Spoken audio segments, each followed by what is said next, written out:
இன்றைக்கு மனித இனம் நன்றியை மறந்து போனதுனால தான் எல்லா பிரச்சனைகளுமே. ஸோ மனுஷன் நினச்சி நன்றி சொல்ல வேண்டிய ஒரு மிகப்பெரிய ஒரு விஷயம், தேவன் மாம்சத்தில் வெளிப்பட்டு நமக்காக ஜீவனை கொடுத்த இந்த நிகழ்வை நாம் உற்று பார்த்து இதற்காக நம் வாழ்க்கையெல்லாம் நன்றி சொல்ல சொல்ல சொல்ல மனிதனுடைய இருதயம் மறுரூபம் அடைகிறது.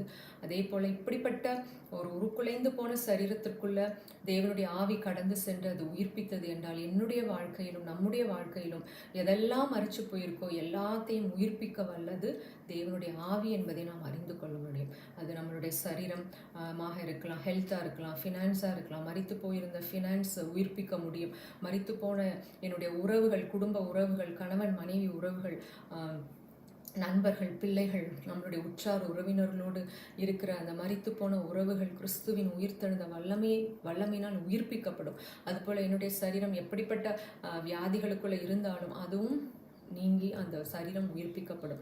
ஸோ இந்த